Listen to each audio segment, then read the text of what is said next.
You can make a guess about what you think is going to happen, but you don't know. You don't know what's going to happen. So if you can have that attitude throughout your entire life, you're going to be able to overcome anything. Put other people before yourself. If you want to be able to learn and do all these things that you do in life, you have to be able to tie it back to something that's extremely powerful. And there is nothing more powerful than the way that you feel about the people that you care about, your family, your friends, all these people. Welcome to the Hard Way podcast with Joe Sena, founder and CEO of Spartan Races. We're teaching you how to overcome your obstacles in your life the same way we teach our 10 million plus Spartans to overcome obstacles on the course, with insight from the smartest, most accomplished experts from every corner of the world. Get ready to elevate your life today. Joe Sena here, CEO and founder of Spartan, host of the Hard Way podcast. Got my buddy Rob Jones on, Marine, dad, inspirator, marathoner, instructor, like just overall badass. Welcome aboard. Hey, thanks for having me, man. I appreciate it. I defer to the military, especially folks like you. Thank you for your service. I get super excited. I'm jealous. Can you tell people out there before we get into it, what can you say that folks can apply to their everyday life that you learned in the Marines? What could we do? Do we make our bed in the morning like Admiral McCraven says? Like, what could we do to level up? Yeah, I mean, I would say definitely go to find that Admiral McCraven speech and do everything that he says in that speech. But there's a lot of stuff that you can do, but I would say the primary thing that I learned in the Marine Corps all the way back to boot camp that has served me throughout the rest of my life is put other people before yourself. Put yourself down here and everybody else that you care about is up here. They're much more important than you. And when you do that, when you act on behalf of people that you care about more than yourself, that is a fulfilling life. And that is how you gain the strength to overcome any challenge in life that you can face when you act on the behalf of people that you care about. I mean, a good example of that is my job in the military I was a combat engineer. So it was my job to go out and try and find improvised explosive devices, buried landmines, and like imagine anybody that thinks about doing that I was very scared to do it, but the only reason I was able to do it is because I was doing it on behalf of my fellow Marines who I cared about more than myself. So if you can have that attitude throughout your entire life, you're going to be able to overcome anything. But did you have that prior to being in the Marines? Not particularly. I mean, I would characterize myself not as a bad person or anything, but I think when I was in high school and pretty much all throughout college, I was number one. And what I wanted to do was the most important thing, and my needs and my wants were the most important thing. And it didn't work out for me. I mean, I was basically failing college. I was in computer science, basically failing college, didn't study hard, didn't work hard. Luckily, fortunately, I had a buddy that joined the Marine Corps, and he told me about what he was doing. And I kind of hit this point where things were not going well for me. Was kind of in a little bit of a crisis moment. So I looked into the Marine Corps. I read this book called Brotherhood of Heroes about the Battle of Peleliu in World War II. It made me realize that what I needed was selflessness and courage, and I needed to be a part of a brotherhood. And that's what made me join the Marine Corps. And once I joined the Marine Corps, basically once I read that book, I realized that I needed to stop putting myself first, and I needed to put other people first. Not an easy thing to do, though. That's a selfless attitude, and I think we're probably all a bit selfish. No, every human being is born with the natural human tendency to look out for themselves, and that's a survival mechanism that goes all the way back to caveman days. The first human beings, we're all born with that, and it takes a lot of effort and a lot of habit forming and a lot of discipline to be able to overcome that tendency. But in the same vein, all those cavemen back in the day, they had that tendency, but at the same time, they formed tribes, and the tribe is what allowed people to flourish and allowed them to survive when they were up against all these behemoth animals like the mammoths and the lions and all that stuff. Because they had each other. Because they worked together. Yeah, and then the only way that they worked together was by recognizing that the tribe, the other people that they were with, were more important than the individual.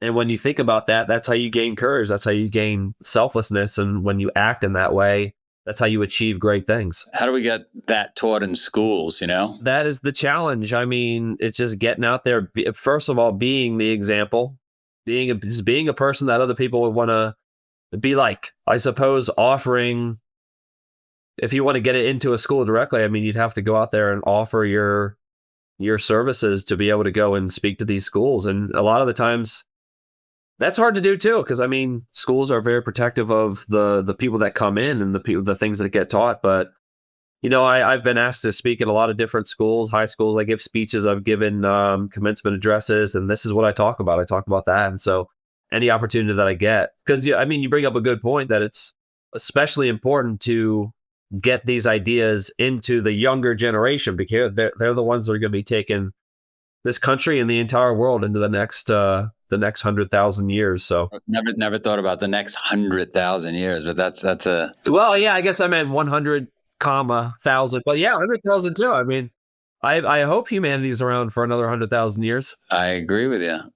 Somebody sent the video the other day I looked at where one of the kids playing basketball was upset and he went by the garbage can and he knocked it over and knocked the garbage everywhere. And five of his teammates walked by, didn't touch it. And then one kid came through on the team. I don't know if you've seen the video, and started picking it all up. And that's exactly what you're talking about, right? Be that kid that stops and picks up the garbage and does the work, and maybe shed the ego.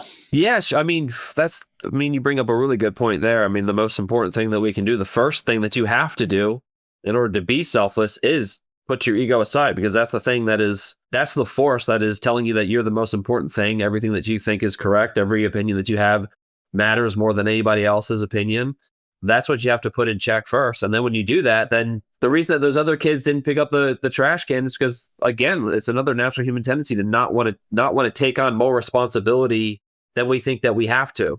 So when we see a problem, we just tend to want to ignore it. We want to look the other way, because I don't want to take that problem on, because I don't want to have the responsibility. I don't want to have to do the work to do that. And in that particular case, you're right. It was all ego. Why do I have to pick up the trash? When you have a selfless attitude, when it's about the team, then you see, okay, yeah, well, the team can't really practice. The team can't really play in a gym where there's garbage everywhere. So yeah, you want to be the kid. You want to be the person that sees a problem or sees an opportunity and aggressively goes after that, aggressively solve that problem, aggressively pursues that opportunity. And then you also want to be, in that particular situation, you also want to be a teammate, be a kid that's going to go help that other kid figure out whatever's bothering them, and give them the support that they need. No doubt about it. And you went in, how many years were you in? I was in for 5.5 years, 2006 to December 2011. And it went pretty smoothly for you? No mishaps? Yeah, no, I mean, first deployment to Iraq was great. And second deployment to Afghanistan, like I said, I was a combat engineer tasked with finding IEDs. And, in 2010, July of 2010, I stepped on an IED, lost both my legs above the knee. So I would say that's just a minor incident there. And then spent the next year and a half in recovery at Walter Reed Army Medical Center, and retired in December 2011. So just that one mishap, just one single mishap, change everything. It changed a lot of things, that's for sure. But you have a great attitude. I saw this scene the other day on television. These two Mexican men were talking. One was young, one was old. The older gentleman had been through World War I. The younger gentleman had been through World War II. And he was complaining that because they were Mexican, they weren't getting, the love and respect that the Americans were getting. And the older gentleman said, I was in trenches without a gas mask while we were being gassed. And you're complaining about a medal? And I guess my point is perspective, right? Like, so as terrible as that moment was when you stepped on that, it really is all about perspective. People ask me all the time, how's your day going? I said, well, I'm alive, right? And so if you could somehow, and I guess you're really good at it because you seem like you're in a great... Yeah, perspective is incredibly important. I learned a lot of perspective when I was in physical therapy. I was a double above knee amputee, which is on the more severe side of the injuries that people receive from improvised explosive devices. But I was there with people that had lost their sight. I was in there with people that were quadruple amputees. I was in there with guys that lost both their legs entirely up to the hips, called the hip disarticulation. Yeah, triple amputees. I mean, yeah, so it gave me a great level of perspective. But I think it's important to remember that whenever you're dealing with another person, they only have had the experiences that they've had in life. So I don't say that you need to have perspective, and that any problem that you face in life isn't a big deal because I'm a double above knee amputee or there's quadruple amputees out there. Everybody has their own life, and the worst thing that's ever happened to them is the worst thing that's ever happened to them. And so it all kind of raises to the same level when you correct for the life experiences that people have. But something that can help you overcome various challenges that you face in life and gain perspective is that perspective where, hey, yeah, it actually could be worse, and other people have survived worse things than this, so I can probably get through it too. Even with all that, even with you, keeping your head cool, were there pretty dark moments where you were looking to tap out? Yeah, I mean, initially, look, I woke up probably 20 seconds after I stepped on the IED. I immediately, once I kind of was able to form clear thoughts again after about a minute and a half, had some morphine in me, and I was able to start forming clear thoughts. And what my mind immediately went to I just projected my future based on no information whatsoever. I'd never even seen an amputee. I'd never talked to an amputee or anything. Didn't know what life was like as a disabled person. So I just projected my life, and I thought, oh, I'm gonna be out of the Marine Corps. I'm gonna have to leave the Marine Corps. Never gonna be able to work out in the gym ever again. I'm gonna be in a wheelchair forever. I'm probably gonna have to sit there, and my mom's gonna have to take care of me like I'm a baby for the rest of my life. And I didn't like that future. And so yeah, I was asking these guys, I was saying, dude, just put me out of my misery. Just shoot me right here. And of course they didn't. But then 2 days later, I woke back up. They gave me another shot of morphine. I woke back up, and I was barely conscious. I could only lift my head an inch off the pillow. The room was spinning. My eyes wouldn't focus. I was just kept trying to blink them and rub them, but they wouldn't focus. The first thought I had was, my mom's going to be crushed when she hears what happened. So I asked my nurse to try and find a funny hat. I said, can you find a funny or a stupid hat or something for me to wear? And she was very confused by that request, and she probably just assumed that I was high on morphine, which I was. But then, so she couldn't find the hat. And then, but 2 days later, I got back. They rolled me out of this giant ambulance at Bethesda Naval Hospital. My mom was right there with she had brought me a pirate hat. Almost from the first moment, I was looking out for the people that I cared about. And from that moment on, every now and then I would kind of acknowledge that the situation definitely wasn't exactly what I wanted, and it sucked to a degree. But from the moment I woke up in that hospital bed in Germany, I just figured, my heart's beating, my lungs are breathing. I'm going to keep living. I still got a mission. I'm going to make the best of my life that I possibly could.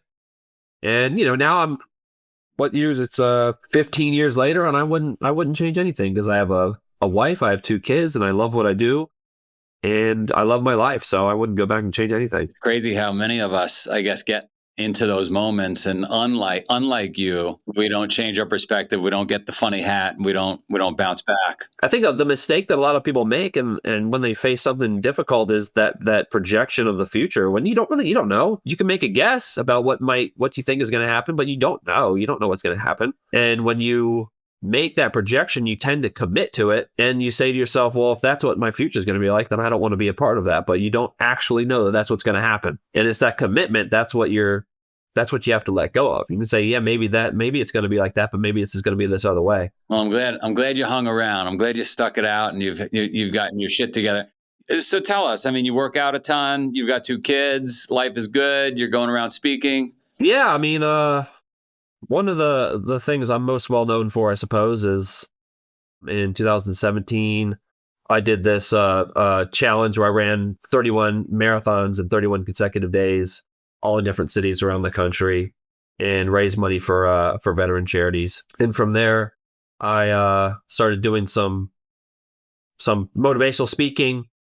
And subsequently after that, I got asked to join the team at Echelon Front to be a leadership instructor, and that's what I do now. And I love it. And like I said, I have a wife and 2 kids. My wife's a farmer. My son Harry's 5, and my daughter Pepper is 1. And all the stuff that I learned in physical therapy, like how to ride a bicycle again, how to run, how to do all these things. I figured out how to do deadlifts as a double above knee amputee, all these things. At the time when I learned them, I had no idea what I was going to do with them. They're just things that I wanted to be able to do. And you might think that, the greatest thing I did with my running was the month of marathons, or the greatest thing I did with my bike riding was my bike ride across the country.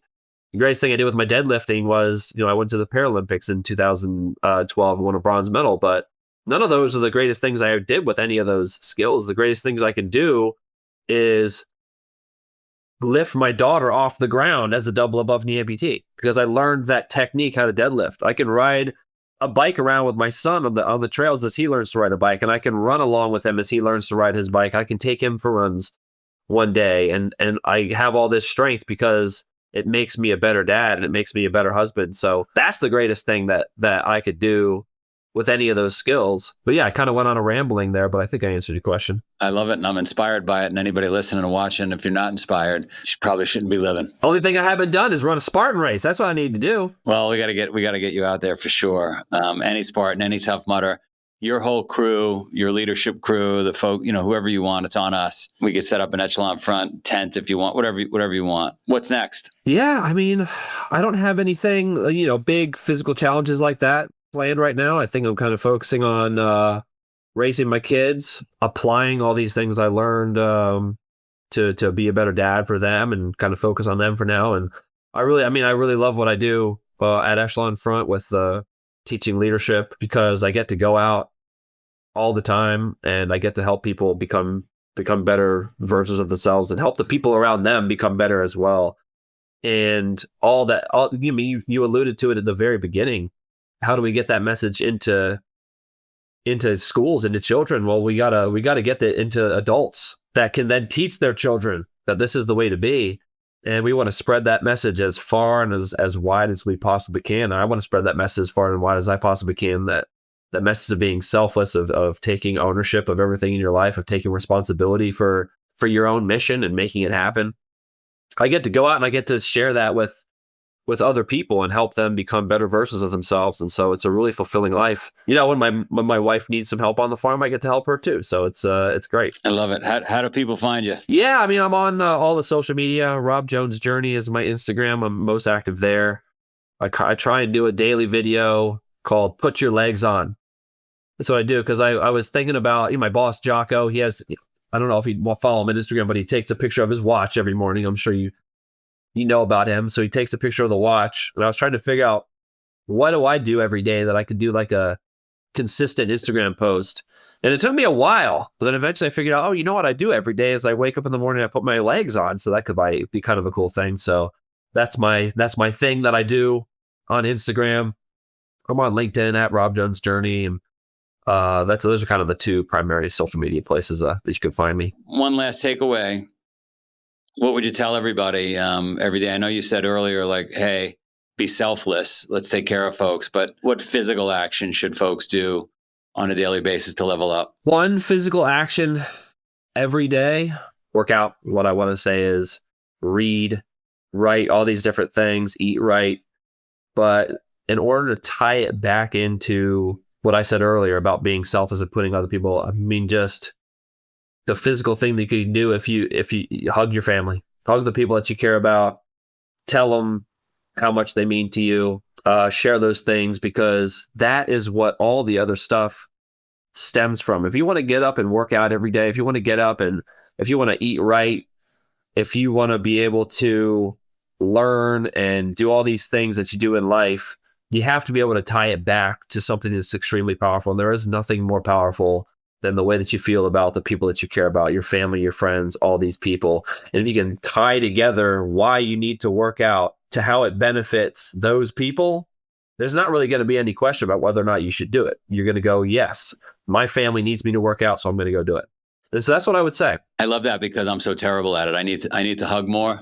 I need to let my family know how much, I'm definitely, I lean towards this stoic lifestyle. We've got to grind. We've got to be more resilient. We've got to be persistent. And no surprise to you. I mean, this is the way you were taught. But everybody needs a hug. My wife reminds me of that every day. Yeah, I mean, look, all that stuff you said is true. You got to be tough. You got to be stoic. You got to be able to put your emotions aside, but you also have to be able to recenter yourself to what is truly important in your life and what drives you. What gets you out of bed in the morning, and the reason that you're alive, and that's your family, that's your friends. I love it. Thanks for coming on, sir. Thank you. I really appreciate the time, and thank you too for doing what you've done, setting up Spartan. It's an incredible thing that you've done for the world, and giving people this opportunity to go out there and push themselves and choose the hard way, and give them a reason to train and really see what they're made of. So thank you for doing that. My pleasure. Yeah, I get to do this, right? By the way, I mean this when I say it. It's yours. Like if you need any of our events for whatever, sure. I feel like it's a public service more than it is a private company. So you need it. Somebody needs it. I had a guy come up to me once, a veteran firefighter. He said, "Hey, I had a gun to my head. I remembered I had a Spartan race in a couple of days. You kept me alive. You kept me alive." So, I mean, I get chills saying that to you. Like, Yeah, that's the best thing you could hear, man. You're literally saving somebody's life with this. So that's the greatest reward you can ever receive. thank you, sir.